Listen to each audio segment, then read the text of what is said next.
And she started to say the Lord's Prayer, and this thing said, don't say that. Those kind of things challenge you. I'm not ready to throw out my faith or what I believe, but it's like maybe there's more to it than I understand. And I can't say UFO anymore because only kooks believe in UFOs. So we've got to say UAP, but we can't even say that because that's too close to UFOs. So we'll call them drones.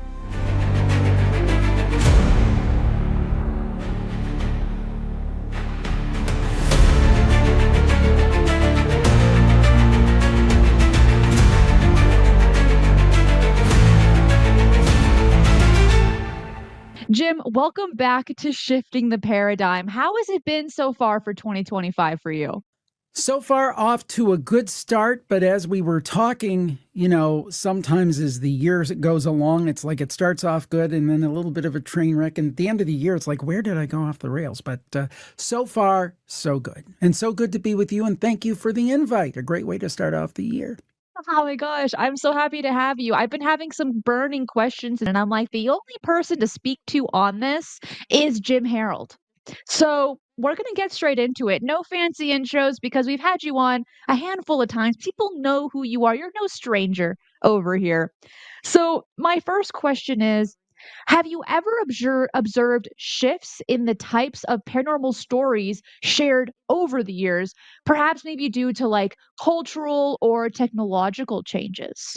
Well, with Jim Harold's Campfire, which is my spooky story podcast, and for me, when I talk about the paranormal and the supernatural, I'm kind of a big tent guy. In other words, I'm interested in ghosts. I'm interested in cryptid creatures. I'm interested, obviously, in UFOs. Love the neon sign, by the way. But it does ebb and flow. There's a couple of things that have crept up more lately. I noticed a lot of doppelganger stories. Are you extremely familiar with the doppelganger phenomena? I'm not super familiar, but I know of it, and it's pretty fascinating. I haven't met mine yet. Have you met yours? No, I haven't. But I will say this. It's like one of those things like I was kind of generally aware of it before I started Campfire back in 2009, that particular show. But I never realized it was such a thing. And people will have these spooky stories. This one woman, her husband was in the military. It was a time of morning, 6, 7 o'clock, whatever. He was usually out for his jog. But this morning he was still in bed and she could feel him, like his body against hers. And they're a married couple and she turned around. She said, he shouldn't be here. She turned around and it was like her husband, but it was just slightly different. And she realized it was some kind of imposter, like some kind of entity or something. And she started to say the Lord's Prayer. And this thing said, don't say that. That's terrifying. That's terrifying. And also like audio mimicry, like somebody will hear somebody come into the house, like they're gone for whatever reason, and they'll hear somebody come out. And you know how certain people, they step a certain way. You don't even have to hear their voice, but the way their foot falls on the floor and those kind of things, that is that person. And then maybe they'll call out, hello. And then they'll go see and nobody's there. And then the person will come home 20 minutes later and say, well, you were here. No, I wasn't. I mean, what is that? What is that? Is that a time slip? One of my favorite ones goes back to the early days of the show where this young woman lived with her mom. She was in high school and the bus would like drop her off right around the front of the house. Or it was actually a trailer, a mobile home. So this bus drops her off, or at least her mom thinks that because she walks in the door.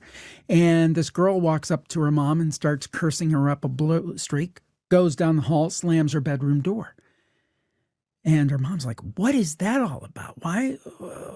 We weren't even having words. What's going on? And then the real girl does get dropped off. She comes into the front door and says, hey, Mom, how's it going? She said, what do you mean how it goes? And you just cursed me up a blue streak and went in your room. And they went to the room and nobody was there. So, I mean, what is that? Is that like tapping into an alternate universe? is that, what is that? And one more, which is maybe the best one and the freakiest one. This happened to a healthcare worker at a major hospital system in a major city in the United States. And she was, I think, a respiratory therapist. So the one day, there was a test that required the patient who was, bedridden to have to go to another part of the hospital. So her and a transport person, the people that wheel the hospital beds around and stuff, and the patient went to this big freight elevator to take him down to wherever he needed to go for this test. And the woman, she's in scrubs and everything, doing her respiratory therapist job. She looks across the way and there's another passenger elevator. And she sees a group of people getting onto the elevator. And she noticed somebody really familiar, a woman in scrubs, or a woman who's walking in. She wasn't in scrubs, but she's walking into the thing. The woman turns around and looks at her, and it's her. She's looking at herself. But wait, it gets more freaky. So this happens, the doors close, the woman, you still got to do your job, right? You can't say to your boss, I saw myself, I think I'm done for the day. No, she still had a job to do. So anyway, she's getting ready to come home. She's tired. She had this weird experience in the morning. She's standing outside the passenger elevator across from where this freight elevator was. And she's getting on with this group of people. And she turns around and she sees the freight elevator. And she sees 3 people in the freight elevator. The transport guy that she worked with earlier in the day, the patient she worked with earlier in the day, and herself earlier in the day. She saw herself both ways. Now, how do you explain that, Cristina? And what I say with some campfire stories, there's kind of 2 possibilities. One, the person experienced something that the best word we have for it is paranormal or supernatural at this time. Maybe it'll be explained by the science of the future or something. Or she's making it up, and I don't think she was making it up. So I kind of took a side road there on your original question, but the whole concept being that there is an ebb and flow, and right now we're seeing a lot of doppelganger stories, more UFO stories too. I think it's because in the news, and I've been trying to encourage people, say, hey, we definitely do ghost stories. It's a big part of what we do. It's a huge part of what we do, maybe the biggest part of what we do. Hauntings, those kind of things. But I also like to hear UFO stories, and I'm starting to notice more of a trickle. And more stories from Canada too, oddly enough. You did a show recently about doppelgangers, but then it was coupled with this really interesting story about how this girl was sleeping with her boyfriend in bed and his face turned into like a demonic face. Yeah. Yeah. I'm bringing this up not only because it's a crazy story, but I actually had a loved one tell me a similar story that happened to her last year. And I thought this is not a real thing. This doesn't exist. And then I came across that podcast that you did, and I'm like, oh my gosh, Jim, tell me this story because it sounds crazy. Yeah. Basically, what happened is exactly, you pretty much, if you really reduce the stories down, they can usually be explained in a sentence or 2. There's some that are more elaborate, but essentially, to the best of my recollection, because we recorded this sometime last year, but this woman was with her boyfriend. They were in bed, and he looked at her, and I think he may have been floating above her, but I'm not sure about that part of it. But definitely his face turned into that of a demon, and I believe it's a relationship she eventually got out of. But the thing is that I'm a big believer in the idea of good and evil. I mean, some people, my New Age friends and people like that say, oh, there's no such thing as evil. There's just lower vibrations, those kind of things. And I think that the paranormal is an extension of our everyday lives. And if you look at our everyday lives, you know that there are a lot of really good people out there. So there's some great people that do great things. Our first responders, people who sacrifice for others, people who volunteer. There's some beautiful people. And then you got kind of people like me in the middle. I'm not great, but I'm a decent guy trying to do my best, follow the law, And then you got the evil people.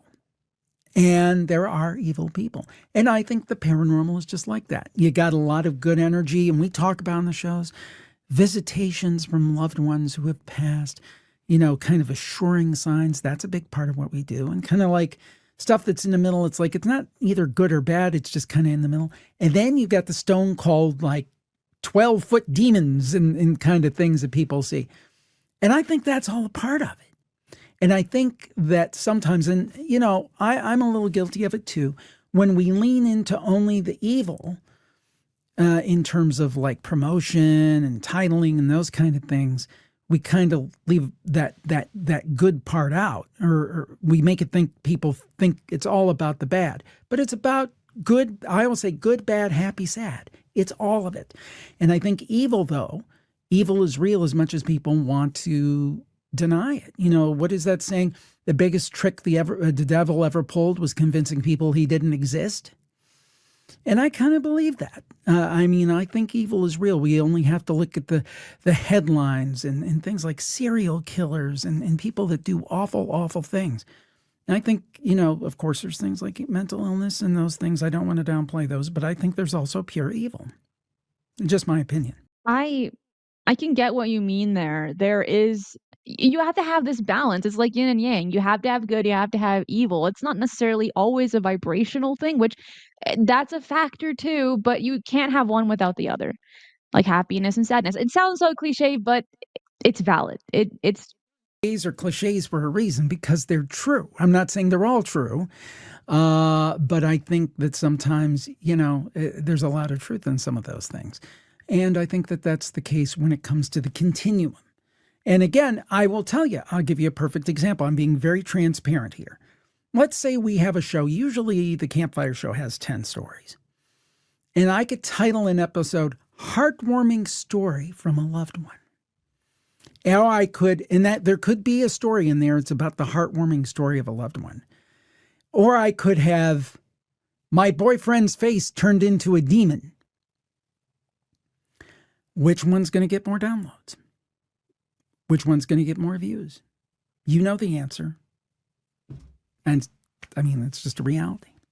It is. People are very attracted to the negatives. It's kind of like how true crime podcasts are blowing up across the world, is because people are able to kind of live vicariously through those incidents, but never do it, but just kind of want to know the reason behind it more so than like these happy rainbow unicorn stories, which are also nice, but they just don't always capture the same level of interest as the darker stuff. And the question could be, is it because we had that a little bit inside of us, that like kind of rebellious negativity, or is it because we just have this no basis interest in it?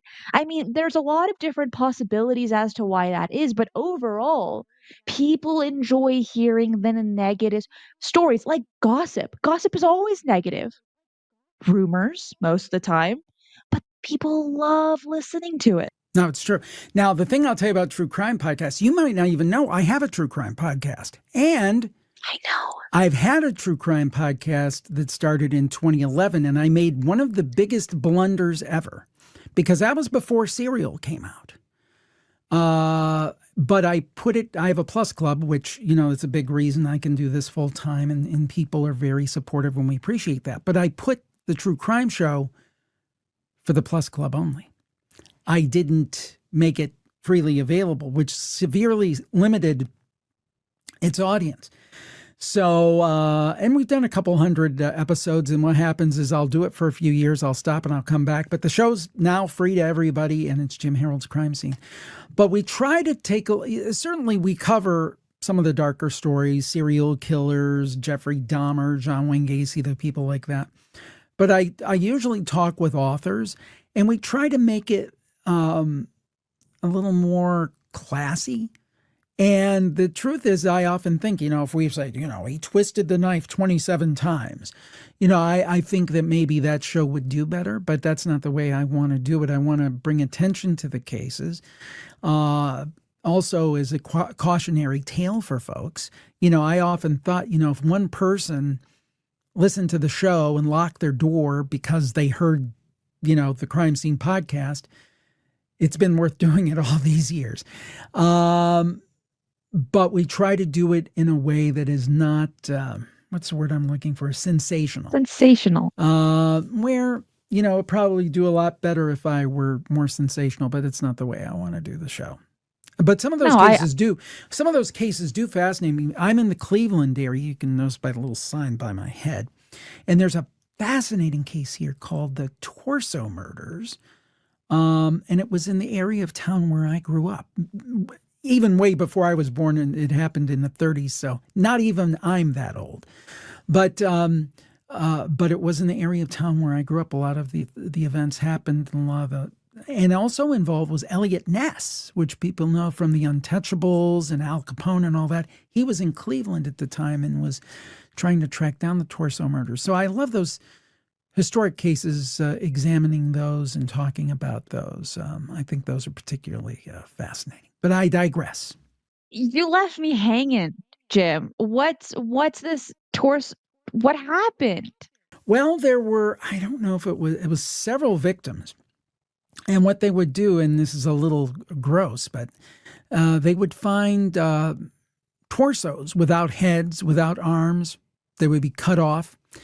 And it was rumored that somebody in the medical profession did it because the cuts were very clean and it happened over a long period of time, I think like a 10-year period. And, Cleveland at that time, I think, was a top 10 city in the U.S. A lot of people thought of as like little Chicago. And Elliot Ness became the safety director of Cleveland after he helped get Capone in Chicago. He had to have a second act, so he came to Cleveland, became safety director, and later ran for mayor and lost. But essentially what would happen is these bodies would turn out, there would be these taunting notes, all these kind of things, and they never officially found the person. Now, there is a theory. There was one particular suspect who was institutionalized, and after he was institutionalized, the murder stopped. And the thought is that he was politically connected. His family was politically connected. So they don't want to come out and say, Mr. X did this. But they wanted him not to do it anymore, so they just put him in an institution. And that was it for the murders. But most people associate Elliot Ness with Al Capone, as I said. But this was another big chapter in his career. And I just find it fascinating because of all the historic detail and particularly locations I'm familiar with and grew up in kind of a gritty industrial area of Cleveland. I think that's a good example of that that variation between good and evil. Like, that story sounds terrible. It sounds very scary and it sounds very dark. What do you think of the stories and theories that entities walk among us that may look human and could be sat next to someone on the bus, but they're in fact from a different dimension with very specific intentions, often not good ones, maybe like Jinn, shadow people, maybe the men in black. What do you think about that? Not rule it out. I mean, logical Jim's like, oh, come on. But think about it. If we believe that angels walk among us, and there have been stories, we've had multiple stories on the shows of people who felt that they were rescued by angels. By the way, there's garbage trucks outside, so we'll see if my soundproofing works here, so I apologize in advance. But if we believe that angels walk amongst us, and that they can do good, which I happen to believe, I've had multiple stories on the show, doesn't it make sense, kind of per our previous discussion, that there's also those who do not wish us well, those who want to cause harm. And maybe, I've actually asked FBI people about this. Do they believe, I don't want to downplay. I think a lot of times with some of these dark cases, there is an aspect of mental illness. But is it possible that maybe these entities or bad spirits could play upon someone who has that condition and maybe try to encourage them to do these kind of things? Maybe. I don't know. But I do think that there's evil amongst us. I mean, I hope, and that doesn't mean, I also think, I think like you said, everything's about a balance, because I think sometimes with all the TV shows and stuff that people think every time there's a leaky faucet in the house, oh, there's a demon. I think that that's a problem too. Not everything's a demon. So I don't think that it's,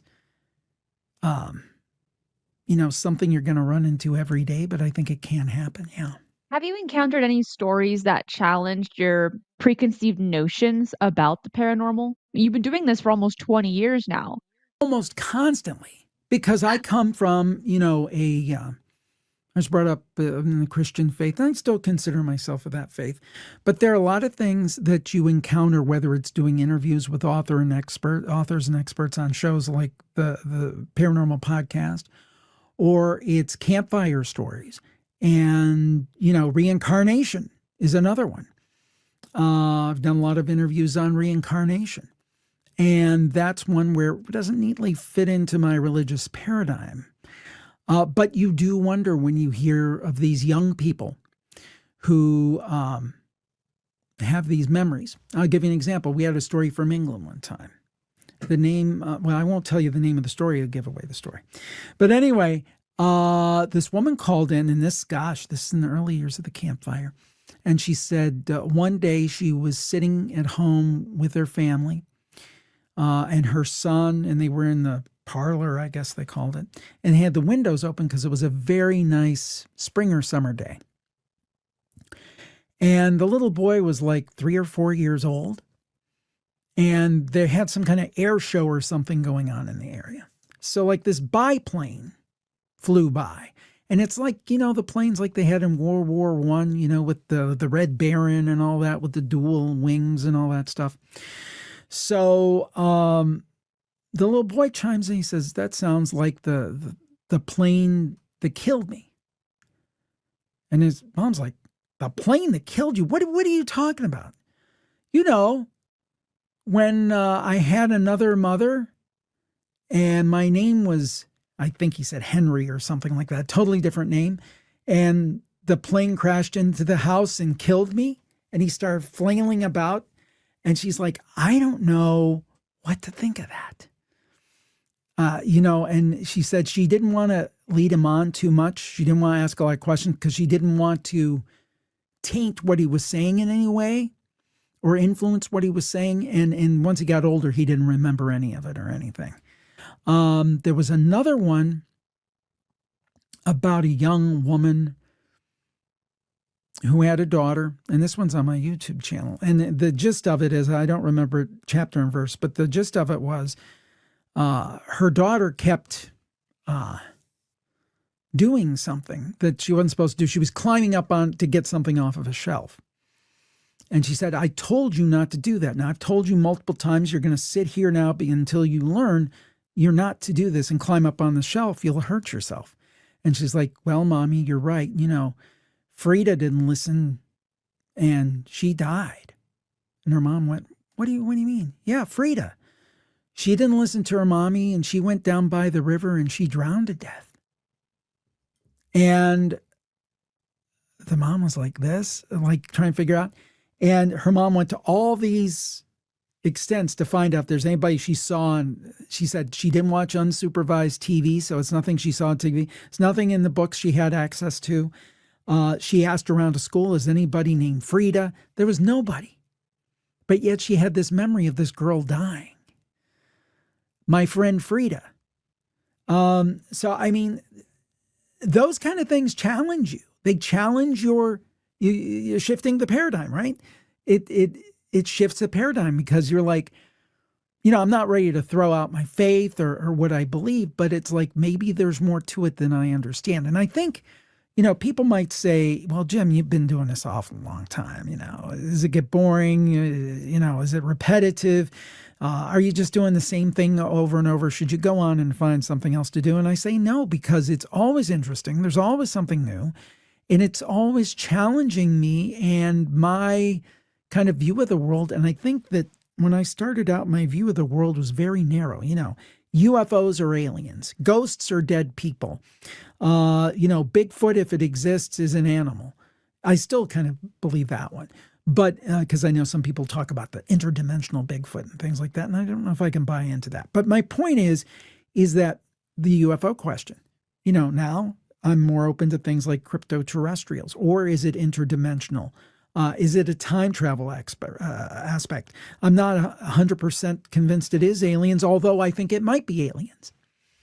I'm not saying it's aliens, but my point is, and the ghost thing, yeah, some of them I believe are dead people. And then some of them I think are, these time shifts where people see back in time or see forward in time.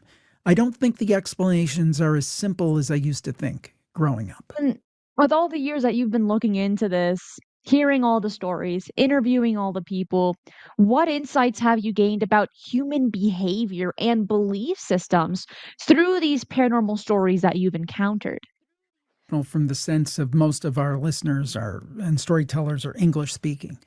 But we've talked to people, US, obviously, Canada, Britain, Australia, Brazil, France, Germany, pretty much most of the major English speaking countries and many countries that are bilingual. And certainly we've had a lot of Latino callers as well, in terms of, Americans with a Latino background. And I guess that is to say that it seems to me all of this stuff is universal. The story I hear from somebody in Washington State many times is going to sound very much like the story I hear from somebody in South Texas or in Britain or, in Egypt. So it surprised me how universal these stories are. I thought there would be, and I know that certain cultures have certain beliefs about certain kinds of spirits or entities, the banshee or La Chusa or whatever it might be. But overall, I was surprised about the universality of all It is really interesting when you look at all the stories, all the folklore, and you take off the labels and you just kind of follow the patterns. They are there. They are universal. And it's really interesting, and it doesn't only go for the paranormal, but also the UFO phenomenon as well. When you're looking at all these different cases internationally, a lot of them follow, not all of them, but a lot of them follow very similar patterns. And then when you look at this, you're like, okay, so what do these patterns mean? Where is it leading me? I think that's one of the biggest questions that I usually ask myself when doing the research. I'm like, okay, where is this taking me? Have you encountered those thoughts as well? of it. And I do want to make a point about the paranormal and UFOs, but I'll put a pin in that and come back to it.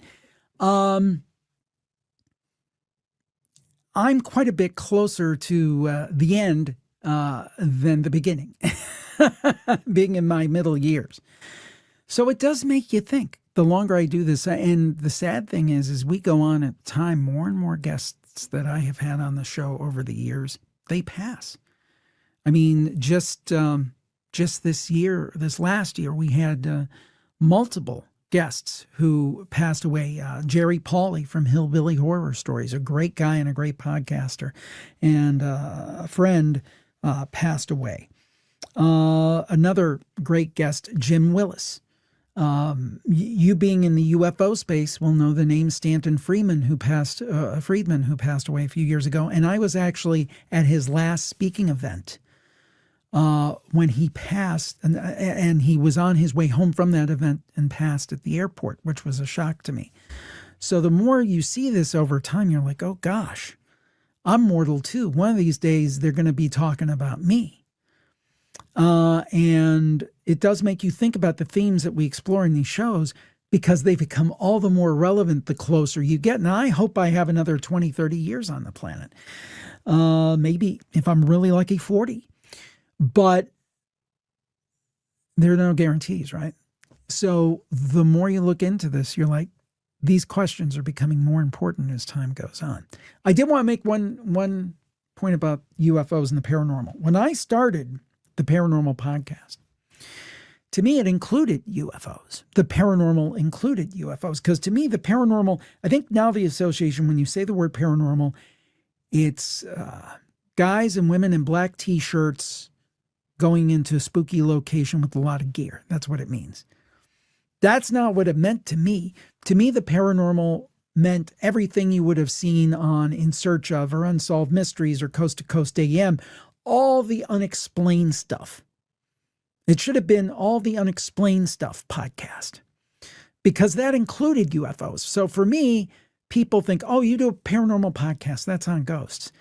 I probably do almost half my shows on UFOs. But nobody realizes it because that name is changed over the years. To me, the paranormal includes UFOs because what is it? It's something that is not normal or not perceived as normal, even though I think it is normal. It's paranormal, and we can't quite explain it. And I think UFOs fit into that definition. So it's not all about guys in black T-shirts who are looking mean and tougher.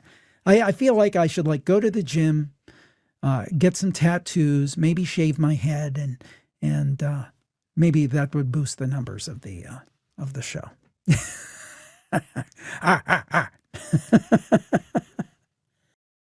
Jim, you're killing me over here. That's just so funny. But if you had unlimited resources to study a case where UFOs and the paranormal phenomena overlapped, what specific case or incident would you choose? Oh, that's tough. Let me think about this, where they overlapped. I'm trying to think if you're thinking about almost like a weird ghostly type activity. Well, there's Could Roswell, be. but I'm not familiar. Well, I mean, one is the Mothman. I mean, Mothman kind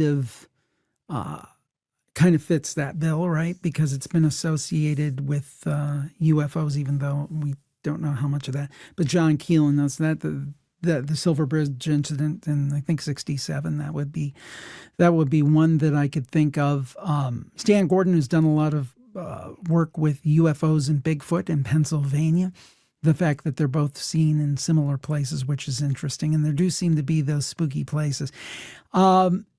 If you were just talking about a UFO case by itself, without any paranormal phenomena, I guess you'd have to go back to Roswell. I actually had the chance to talk, obviously not with Jesse Marcel Sr., but I did have a chance to talk with Jesse Marcel Jr. before he passed. And he talked about seeing the material, some of the material that was recovered. He talked about going down to under the Capitol to almost like a secret government chamber and those kind of things. And so much stuff seems to shoot off of Roswell. And the thing is that I love how, they came out with the flying disc found. And then the next day, oh, we're just kidding. I totally think there's just so much smoke there. I guess it would go back to Roswell. If I were a billionaire and I could if I could become Robert Bigelow for a day, I guess. I would, that would one I'd really like to know. It's as time goes on, it gets tougher and tougher. I had James Fox, I think you interviewed him too for his recent documentary. And he said that there were people who were present at Roswell who were basically told, shut up if you know what's good for you, in so many words, And I believe it. I mean, I believe it. There was something to that. And I'll tell you my favorite pet theory about UFOs. When I was a kid, back in, we had one telephone in the house. And it was actually a dial telephone. It was one of those black dial telephones, and it was on the wall in the kitchen.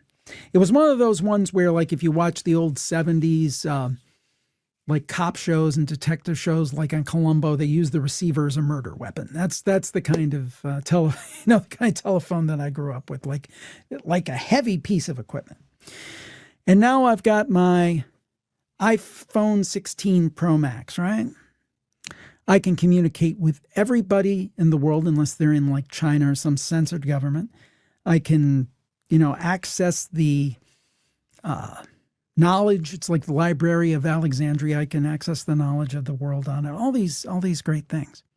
And we went from that dial telephone. Now, some fancy people had push button telephones when I was a kid, but we weren't fancy. But anyway, we went from that to this miracle that's sitting on my desk here. And we can do this, which used to take satellites, by the way. And we can do it from our studios, our home studios. There's some X factor in that development of technology, in my view. And this is not original thought. I think Philip J. Corso speculated similar things different people have. I believe that whether it was the Roswell crash or other crashes in that post-war era right after the Second World War, there was technology retrieved and it was fed to civilian laboratories, and that they worked on it and seeded it to general industry. And lo and behold, we went from like a phone that would have been very in place in like the 40s and 50s in my house when I was growing up, to this miracle on my desk and all the modern miracles that we have. And someone made this point on the shows. I can't remember who it was. It wasn't me, but it's a great point. The people who were working on it, working on these technologies, they wouldn't have necessarily known where it came from if they're working in Bell Labs or someplace like that. But my feeling is that a lot of the technological marvels that we have, technology even the last 20 years, Cristina, has just, even from when my kids were little, has just exponentially grown. And I don't think that's an accident. I think it was seeded by somebody, whether it was intentional, whether it was some kind of exchange, or it was just they crashed and we took the stuff and figured it out. I mean, what do you, I hate to turn the tables, but what do you think about that? Do you think there was some reverse engineering going on? It's definitely a theory that was proposed by Philip Corso. He said that we got quantum fibers, we got Velcro from the Roswell crash. Is it a possibility? I think it'd be very interesting, and it would be wise to do so if that were to actually take place and an unknown object crashed and it was super advanced. The best thing we could do was to rip it apart and see how we can use it in our day-to-day lives. But something that you mentioned a little bit earlier, talking about Roswell, stating that the first day newspaper headlines was it's a saucer, to like, oh, just kidding, it's not. And then a decade or so later it was like, okay guys, it's actually Project Mogul, this super secret project. It seems like we're seeing that exact same narrative from 1947 to the things that are happening in New Jersey and around the world. And late 2024 into 2025, they're still being seen today. And we're getting that same narrative, even though it's a super old one, where the FAA, the Pentagon said, it's not ours, don't worry about it, it's not a threat, to December 17th saying, actually, it is ours. And then this narrative is constantly changing, but I can imagine in a decade, they'll say, guys, it was actually a super secret project. And we didn't want to tell you because we didn't want to scare you or anything. But then which story do you believe, right? Out of all the explanations? Kind of dissuade people from looking into something and thinking about it. You just want to throw up as much stuff on the wall to make it as confusing as possible. Basically, obfuscate the truth. A perfect example is the point about misidentification. Now, I agree that I'm guessing at the height of it, when everybody was looking at the sky and saying that they're seeing drones, I'm sure that a large percentage of that was people misidentifying aircraft because they're typically not looking up and looking for it. But that doesn't, let's say that there were, I'll just throw a number out there, 5,000 reports.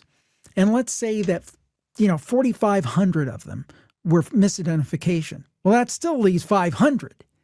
You see? And then I love when they said, well, there's been no incursions, when the White House, I think it was John Kirby, came out and said there's been no incursions or anything or over restricted areas. Well, what about Picatinny up in New Jersey?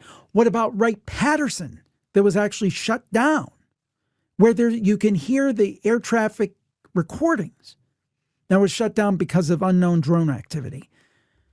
What about that?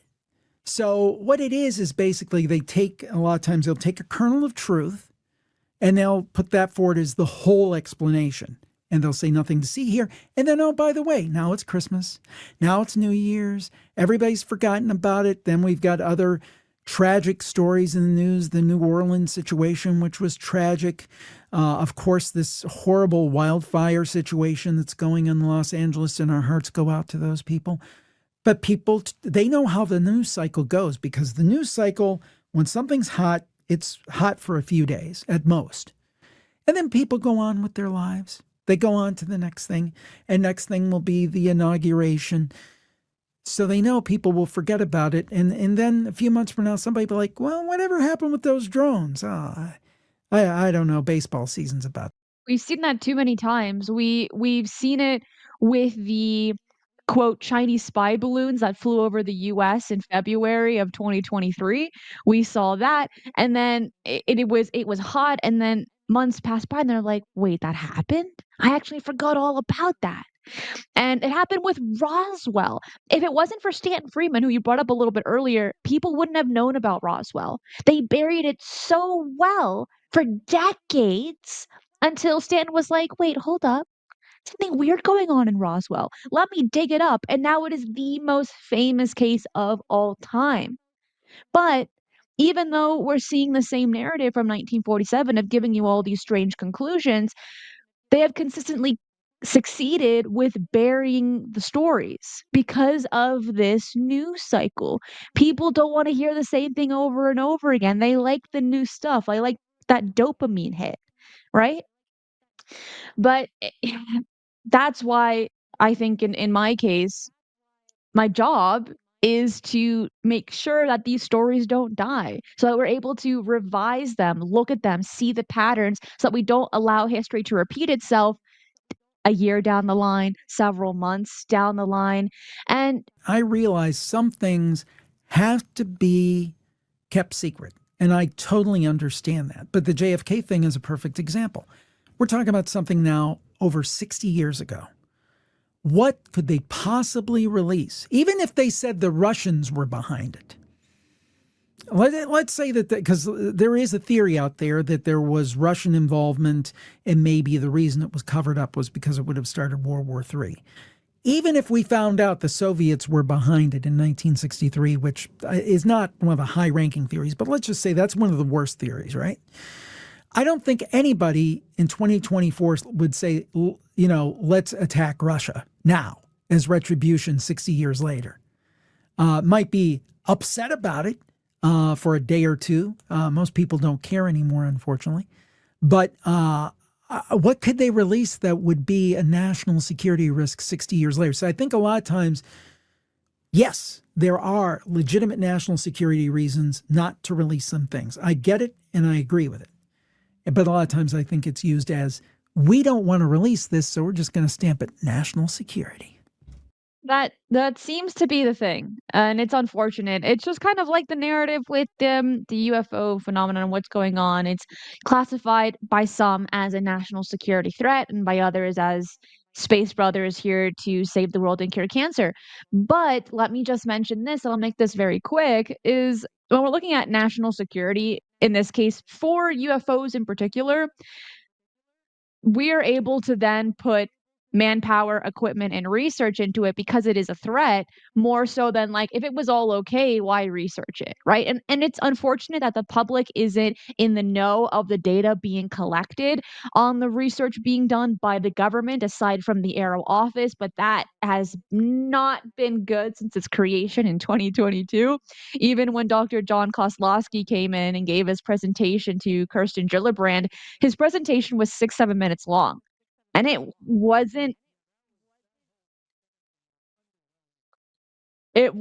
and there was very he didn't provide really any data as to how he came up with his conclusions, trying to brush off the Aguadilla case, for instance, where he's like, "Oh, it's parallax." "Okay, can you go into more detail? Like, how did you get that conclusion?" He's like, I don't know, it just that's just the answer." And I'm like, "Bro, you have one job. It's drones, right?" That's the new one, the new conditioning for it. Why are we calling them drones? I mean, really, aren't they technically UAP? Because if we don't know what they are, we don't know enough to identify them as drones, right? If by definition we don't know what they are, that would make them, we can't say UFO anymore because only kooks believe in UFOs. So we've got to say UAP, but we can't even say that because that's too close to UFOs. So we'll call them drones. I'll make this quick. I was in a phone call with someone that knows what I do, but, like, not to good detail, and she said to me, you researched UFOs. Can I say UFOs? Like, is that okay? And I'm like, dude, that's fine. That's totally okay. But the thing is that it happened twice with two separate people where they're now hesitant. People that aren't familiar with the topic are now hesitant to use the word UFO or to call you a UFO researcher or enthusiast because of the way the topic has been convoluted in the media. It's not UFO, it's UAP. Oh wait, no, it's actually drones. And then your average person they want to be, and the new term is politically correct, right? And they're like, "Can I say UFO? Like, is that okay?" And I'm like, "Dude, it's fine.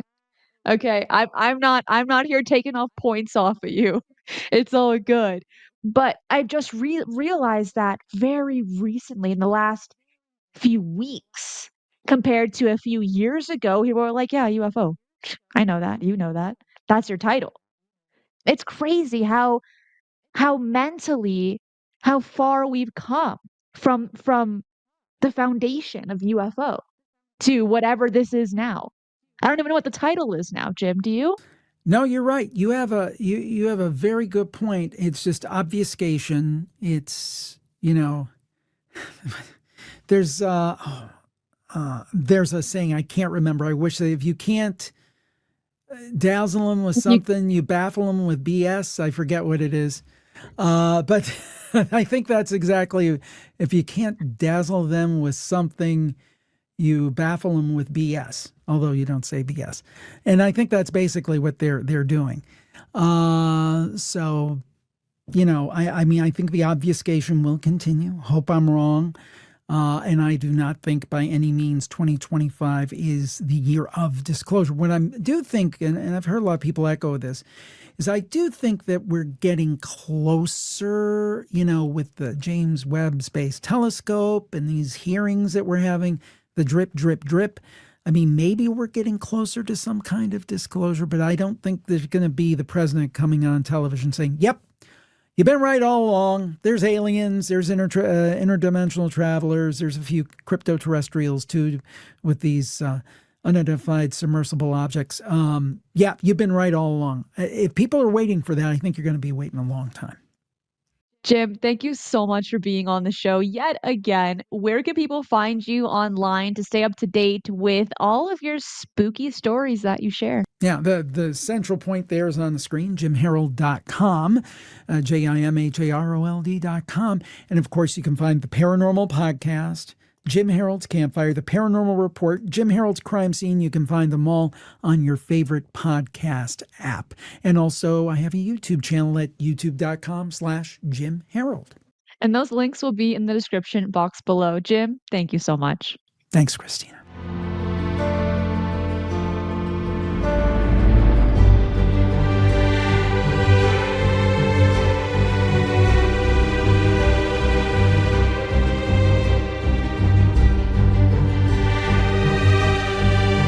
If you enjoy the strange and the mysterious, UFOs, the paranormal, and cryptids, this channel is for you. So make sure to subscribe as I do 3 videos right here every single week, and hit that notification bell so you do not miss any of the bonus content I post right here.